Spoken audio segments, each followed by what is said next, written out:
అందరికీ నమస్కారం. 5,000కి మాట్లాడుకుని 3,000 ఇస్తానంటే ఎలా సార్? నేను కేవలం ఈ వృత్తి మీద ఆధారపడి బ్రతుకుతున్న దాన్నే. 5,000 ఇవ్వండి. లెక్క పెట్టిన డబ్బును తిరిగి నిర్వాహకుని చేతికి అందిస్తూ అంది ఆమె. అది కాదు మేడం, కలెక్షన్ పూర్తిగా రాలేదు. ఇస్తానన్న దాతలు పూర్తిగా ఇవ్వలేదు. ఈసారికి దీంతో సరిపెట్టుకోండి అన్నాడు అతను. సారీ సార్, మాకు పని దొరికేది ఈ సీజన్లోనే. ఈ కార్యక్రమాల్లో సంపాదించుకున్న సొమ్ముతోనే ఈ ఏడాది సంసారం నడుపుకోవాలి. మీరు అన్యదా భావించవద్దు. ఎలాగైనా 5,000 ఇప్పించండి. మీకు రావాల్సినవి ఎలాగో ఉన్నాయి కాబట్టి మరోసారి మీరు నన్ను ఉపయోగించుకోవాలంటే ఇవ్వక తప్పదు. నా పరిస్థితి అర్థం చేసుకోండి ప్లీజ్ అందామే. అది కాదు మేడం, మీకు ఇందాక స్టేజి మీద 2,000 రూపాయలు బహుమతిగా వచ్చింది కదా, దానితో మీ 5,000 మీకు ముట్టినట్టే కదా? ఆమె సూటిగా చూస్తూ అనుమానంగా అడిగింది. ఇది మీకు వచ్చిన ఆలోచనేనా? ఎవరైనా ఇచ్చిందా? నేనిచ్చాను. ఏమిటి? ఇందాకటి నుంచి చూస్తున్నాను. నువ్వెంత అడిగితే అంత ఇచ్చేయాలా? ఆర్టిస్ట్ అన్నాక ఆ మాత్రం సరిపెట్టుకోలేవా? అతను డబ్బు వసూలు అవ్వలేదని చెప్తున్నాడుగా అని ఆమెను గదమాయించి, ఏరా రాఘవ, ఆమె అలా దబాయిస్తుంటే నీళ్లు నములుతావేంటి? ఇవ్వనని ఖచ్చితంగా చెప్పక అని నిర్వాహకుడు రాఘవను ఉద్దేశించి తల ఎగరేసి మాట్లాడుతున్న ఆ వ్యక్తిని చూస్తూనే ఆమె కోపోద్రిక్తురాలైంది. అతను తనతో నటించే hero Ramesh. Who are you to tell like that? అలాంటి సలహా ఇవ్వడానికి సిగ్గులేదు? సాటి మనిషివై ఉండి అందున లేడీ ఆర్టిస్ట్ సాధక బాధకాలు తెలిసి కూడా అలాంటి సలహా ఇస్తావా? బహుమతిగా వచ్చిన సొమ్మును బాడుగ సొమ్ముతో కలుపుతారా ఎవరైనా? ఏది, ఎవరినైనా రమ్మను, వచ్చి న్యాయం చెప్పమను అందామె తోక తొక్కిన త్రాచులా. Okay madam, sorry for the trouble given to you. నేను వాళ్ళ దగ్గర నుంచి తర్వాత కలెక్ట్ చేసుకుంటాను. ముందు మాట్లాడుకున్నట్టుగా 5,000 ఇస్తాను, తీసుకువెళ్ళండి అన్నాడు రాఘవ లాల్చీ జేబులోంచి డబ్బు తీస్తూ. ఏంటి, నువ్వేమైనా గొప్ప నటివి అనుకుంటున్నావా? నీ చరిత్ర ఎవరికీ తెలియదనుకున్నావా? ఏదో కాస్త పేరున్న దానివి కదా, మంచి పాత్ర ఇస్తే ఇంకా బాగా పేరు తెచ్చుకుంటావని అని కదా నీ పేరు నేనే సజెస్ట్ చేశాను తెలుసా? సిగ్గులేదు అని నువ్వు నన్ను అడుగుతున్నావా? నేను తలుచుకుంటా అంగుళం ఇక్కడి నుంచి కదలగలవా? ఒరే, నువ్వు డబ్బులు ఇవ్వకురా, ఏం చేస్తుందో చూద్దాం అన్నాడు రమేష్. అవతల వాళ్ల బలహీనత మీదకి దెబ్బ కొడితే మన గెలుపు ఖాయం అనేది బలహీన మనస్కుల లక్షణం. ఆ కోవకు చెందినవాడు రమేష్. ఆమె ఒక అడుగు ముందుకు వేసి పకపకా నవ్వింది. రాఘవ ఇచ్చిన డబ్బు తీసుకుని లెక్క పెట్టుకుని సంతృప్తికరంగా దాన్ని భద్రపరుస్తూ అంది. ఏమిటి, చరిత్రల దాకా వెళ్తున్నావు? చరిత్రలో ఉన్నవాళ్లే రంగం మీదకు వస్తారు, లేనివాళ్లు ఎప్పుడూ తెర వెనకాలే ఉంటారు. మనం కళాకారులం రమేష్, ఒకరినొకరు అవమానించుకోవడం పద్ధతి కాదు. నువ్వు తలుచుకుంటా అంగుళం ఇక్కడి నుంచి కదల్లేనా? నేనేమైనా నీ కట్టుకున్న భార్యనా? చంపేస్తావా ఏమిటి కొంపతీసి నన్ను? ఆడది కోరి వస్తే అనుభవించాలి కానీ బలవంతంగా అనుభవిస్తే ఏమంటారో తెలియదా నీకు? నీ ఆంతర్యం ఆ మాత్రం అర్థం చేసుకోలేనా నేను? మనం ఎన్నో ఏళ్ల నుంచి కలిసి నటిస్తున్నాం. లేడీ ఆర్టిస్ట్ అంటే కేవలం అందుకే వస్తారనా ఏమిటి మీ ఉద్దేశం? Really I pity you Ramesh. Anyhow, కఠినంగా మాట్లాడినందుకు మన్నించండి రాఘవ గారు. మీరిచ్చిన ఈ డబ్బు వాడుకున్నంతకాలం మీ పేరు చెప్పుకుని మరీ తింటాను. నేను వెళ్తాను అందామె వెళ్ళడానికి ఉద్యుక్తురాలు అవుతూ. రమేష్ ఆమెను వెటకారంగా చూసి విసవిసా వెళ్ళిపోయాడు. ఇంత రాత్రివేళ, ఇప్పుడు టైం 2 గంటలు కావస్తుంది. మీరు వెళ్ళడానికి ఏ విధమైన ట్రాన్స్పోర్టు దొరకదు రాఘవ అన్నాడు. నాకు తెలుసు సార్, ఏ లారీ దొరికినా ఎక్కేస్తాను, పర్వాలేదు. నేను ఈ రాత్రి ఈ ఊళ్ళో ఎవరి ఇంటికి వచ్చినా ఆ ఇంటి ఆడదానికి కంటి మీద కునుకు ఉండదు. అది నాకు ఇష్టం ఉండదు. పోనీ ఈ రాత్రికి ఊర్లో నాకు మీరు ఆశ్రయం కల్పించగలరా చెప్పండి? రాఘవ మాట్లాడలేదు. తెల్లవారే వరకు మీ ఇంట్లో ఆశ్రయం ఇవ్వగలరా? మీ వాళ్ళు ఒప్పుకుంటారా? మాలాంటి వాళ్ళు వేదిక మీద రంగు వేసుకున్న ముఖాలతో నటిస్తుంటే ఆనందిస్తారు గాని ఆ రంగు తీసేస్తే వాళ్ళు మనలాంటి వాళ్లే అని ఆలోచించే మానవత్వపు రోజులు ఎప్పుడో మంట కలిసిపోయాయి సార్. నేను ఎలాగోలా వెళ్తాను. నేను లారీయో రిక్షాయో ఏదో ఒకటి ఎక్కేంత వరకు మీరు తోడు ఉండండి చాలు అంది ఆమె. మీకు ఆశ్రయం నేను ఇస్తాను, మీకు అభ్యంతరం లేకపోతే. అప్పటి వరకు క్రీనీడలో నిలబడి ఉన్న వ్యక్తి 2 అడుగులు ముందుకు వేసి అన్నాడు. వెలుతుర్లో అతను ఇప్పుడు స్పష్టంగా కనిపిస్తున్నాడు. అతన్ని చూసి ఒక్కసారిగా నిశ్చేష్టురాలు అయిపోయింది ఆమె. అతను కరణ్, మహేంద్ర కరణ్. మీరిక్కడ? నేనిక్కడ డాక్టర్గా పనిచేస్తున్నాను అర్చన. నీకు అభ్యంతరం లేకుంటే మా ఇంట్లో ఉండి ఉదయమే వెళ్దువుగాని. నో కరణ్, నేను మీ ఇంటికి వచ్చి ఇబ్బంది పెట్టలేను. నేను తెల్లవారే వరకు ఇక్కడే ఉండి వెళ్తాను. మీరు మరో మాట మాట్లాడితే నా మీద ఒట్టే. ప్లీజ్ రండి. చాలా రోజుల తర్వాత నటనలో మీ విశ్వరూపాన్ని చూశాను. మధురవాణి పాత్ర మీకోసం గురజాడవారు రాశారా అన్నంత అపూర్వంగా నటించారు. అందులకు మీకు కృతజ్ఞతలు.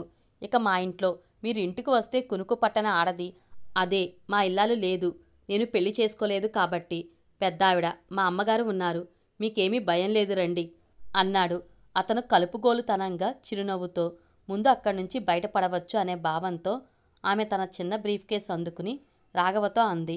ఒక కార్యక్రమాన్ని నిర్వహించడంలో ఎంతో సమర్థత కావాలి రాఘవ గారు. ఆ నైపుణ్యం మీకు ఉంది. మీరు నటులు కాకపోయినా ఇంత చక్కని కార్యక్రమాలు ఏర్పాటు చేసి అటు ప్రజలకు మరుగున పడిపోతున్న నాటకాన్ని, అందులోని ఆనందాన్ని అందజేస్తారు. ఇటు మా వంటి కళాకారులకు ఇలా జీవనోపాధి కల్పిస్తున్నారు. మీ కృషి నిజంగా అభినందనీయం. నేను మిమ్మల్ని బాధించి ఉంటే మన్నించండి. సెలవు. అర్చన అన్న మాటలకు రాఘవ ఎంతో కృతజ్ఞతాపూర్వకంగా చేతులు జోడించాడు. అర్చన చేతిలోని బ్రీఫ్ కేస్ కరణ్ చనువుగా తీసుకుని ముందుకు నడుస్తుంటే ఆమె అనుసరించింది. అమ్మ పడుకుంది, అందుకే ఇంటికి తాళం వేసి వచ్చాను. నెమ్మదిగా శబ్దం రాకుండా తలుపు తాళం తీస్తూ అన్నాడు కరణ్. హాలుకు ఎదురుగా ఉన్న బెడ్రూమ్ నుంచి సన్నగా గురక వినిపిస్తుంది. ఒక అత్యంత క్షేమకరం ప్రదేశంలోకి వచ్చినట్టు ఫీల్ అయింది అర్చన. కూర్చోండి, ఇది మా కుటుంబ ఆల్బం, చూస్తూ ఉండండి అని ఆల్బం చేతిలో పెట్టి కిచెన్లో దూరాడతను. సరిగ్గా 5 నిమిషాల్లో పొగలు కక్కుతున్న నెస్కేఫ్ కప్పుతో వచ్చాడు. సూర్యోదయం అవ్వకుండానే నెస్కేఫ్ ఇస్తున్నాను, తాగి రిలాక్స్ అవ్వండి అన్నాడు కప్పు అందిస్తూ. అర్చన అందంగా నవ్వింది. మీకు శ్రమ కలిగించాను అందే అర్చన తొలి సిప్ కోసం కప్పును పెదవులకు ఆనించుకుంటూ. కొన్ని సేవలు ఆనందాన్ని కలిగిస్తాయి, మరియు కొన్ని సేవల అనుభూతులను మిగులుస్తాయి. మీరు నాకు 2వ రకం శ్రమ ఇచ్చారు. ఒకనాడు మీరు కన్నెత్తి చూసి పన్నెత్తి పలకరిస్తే చాలు అనుకునేవాణ్ణి. నా ఏకలవ్య ప్రేమ మిమ్మల్ని మా ఇంటికి వచ్చేలా చేసింది. అంటే మీ మీద నా ప్రేమ 100కు 100% నిజమని అర్థమైంది. ఆనాడే ధైర్యం చేసి ఉండాల్సింది. తప్పు చేశాను. మీరు రావడం నాకు చాలా ఆనందంగా ఉంది అన్నాడు కరణ్. ఆమె కళ్ళు చెమర్చలేదు గాని మనసు ఆత్రమైంది. నేనింక పడుకుంటాను అంది. అప్పుడేనా అని అతను కప్పులతో కిచెన్లోకి వెళ్ళి టవల్తో తిరిగి వచ్చాడు. వేడి నీళ్లు పెట్టాను, బాగా అలసిపోయి ఉన్నారు, వెళ్ళి స్నానం చేసి రండి, హాయిగా నిద్రపడుతుంది. ఆమె అరమోడుపు కన్నులతో అతన్ని చూసింది. అతన్ని చూస్తున్న కొద్దీ ఆమె గుండె బరివెక్కసాగింది. అమ్మో, అనవసర ఆలోచనలు వచ్చే సూచనలు కనిపిస్తున్నాయి అనుకుని అతను అందించిన టవల్స్ అందుకుని బ్రీఫ్లో ఉన్న నైట్ డ్రెస్ తీసుకుని బాత్రూంలో దూరింది. 10 నిమిషాల అనంతరం ఆమె తేటబడిన ముఖంతో ఆధునిక వనితలా బయటకు వచ్చింది. అతను సంభ్రమాశ్చర్యాలతో ఆమెను గమనించాడు. మీరు ఈ రూంలో పడుకోండి, నేను హాల్లో పడుకుంటాను అన్నాడతను. మీకు కృతజ్ఞతలు ఎలా చెప్పాలో తెలియడం లేదు అందే అర్చన విద్యార్థినిలా చేతులు కట్టుకుని. ఉదయం లేచాక చెబుదురు గాని, తలుపులు వేసుకుని పడుకోండి అన్నాడతను. తలుపులు వేసుకుని పడుకోవడం మిమ్మల్ని అవమానించినట్టే. గుడ్ నైట్ అందామె బెడ్రూంలోకి నడుస్తూ. Good night. ఈ పరీక్షలో నేను నెగ్గుతాను. నేను కేవలం ఓడిపోయింది మీ విషయంలోనే అనుకున్నాడు మనసులో కరణ్. అర్చన, నైస్ గుడ్ మార్నింగ్. ఇకనైనా లేస్తారా? గది గుమ్మం బయట టక్ టక్ అని శబ్దం చేస్తూ వచ్చిన మాటలకు ఉలిక్కిపడి లేచింది అర్చన. సమయం చూసింది. బాపురే, ఉదయం 11 గంటలు కావస్తుంది. గబగబా బాత్రూంలో దూరింది. కేవలం అరగంటలో తయారై హాల్లోకి వచ్చింది. ఐఎమ్ వెరీ వెరీ సారీ, ముద్దులో నిద్రపోయాను. ఆడదాన్ని అయి ఉండి మీ చేత అన్నీ చేయించుకుంటున్నాను. I'm so sorry for giving trouble to you. మరి నేను బయలుదేరతాను. గది బయటకు రాగానే వేడివేడి కాఫీ కప్పుతో ప్రత్యక్షమైన కరణ్ని చూస్తూనే నొచ్చుకుంటున్నట్టు అంది అర్చన. మీరు భోజనం చేసి వెళ్ళకపోతే నా మీద ఒట్టే స్థిరంగా అన్నాడు కరణ్. మీరు నన్ను ఇబ్బంది పెట్టేస్తున్నారు. అక్కడ మీకు, అలాగే నా కోసం ఒక ప్రాణం విలవిల్లాడుతూ ఉంటుంది. ఇప్పటికే ఎంతో ఆలస్యం చేశాను.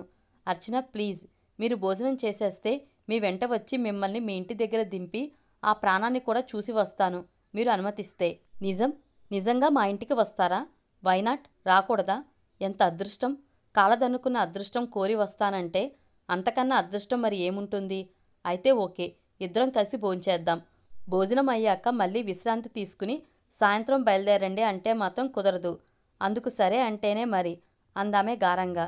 సరే అంటూ డైనింగ్ టేబుల్ వైపు నడిచాడు కరణ్. ఆమె అతన్ని అనుసరించింది. తనకు పరిచయం చేస్తున్న వ్యక్తిని చూస్తూనే అదిరిపడ్డాడు కరణ్. వీరు, సారీరా, వెరీ వెరీ సారీ. రాత్రి చాలా పొద్దుపోయింది. అది పక్కా పల్లెటూరు కావడంతో ట్రాన్స్పోర్ట్ ఫెసిలిటీ లేదు. పాపం ఈయన సాయం చేశారు. అన్నట్టు ఈయనెవరో చెప్పగలవా వీరు? అందే అర్చన వీరేంద్ర పక్కన మంచం మీద కూర్చుని తల నిమురుతూ. మీరొత్తేనే గాని భోజనం చేయనని అట్టాగే ఉండిపోయారమ్మా. ఇంక మీరు చూసుకోండి. ఇప్పటికే మా మావ 3 సార్లు వచ్చి వెళ్ళాడు. నేనింక వెళ్తన్నాను అందే ఆయా కాబోలు. అరే, ఇంకా భోజనం చేయలేదా? సారీరా నాన్న, వెరీ వెరీ సారీ. 1 నిమిషం అంటూ బెడ్రూంలోకి వెళ్ళి వచ్చి ఆయమ్మ చేతికి డబ్బులు ఇస్తూ అందే అర్చన. కన్నతల్లిలా నువ్వు నాకు అండగా ఉండబట్టే నేను 4 రాళ్లు సంపాదించగలుగుతున్నాను. అది ఈ నెల జీతం. ఒక 100 ఎక్కువే ఇచ్చాను. అంతా దాచేయక మీ మామకి సరైన కూడుపెట్టు. నేనొచ్చాగా, నేను చూసుకుంటాలే అని లచ్చమ్మని పంపేసింది అర్చన. మీరు వీరేంద్ర కరణ్ని గుర్తు తెచ్చుకోవడానికి ప్రయత్నం చేస్తున్నాడు. కానీ కరణ్ వీరేంద్రను చూసిన వెంటనే గుర్తుపట్టేశాడు. అరే, మీరింకా నిలబడే ఉన్నారా? అదేంటి వీరు, ఆయన్ని కూర్చోమనకపోయావా?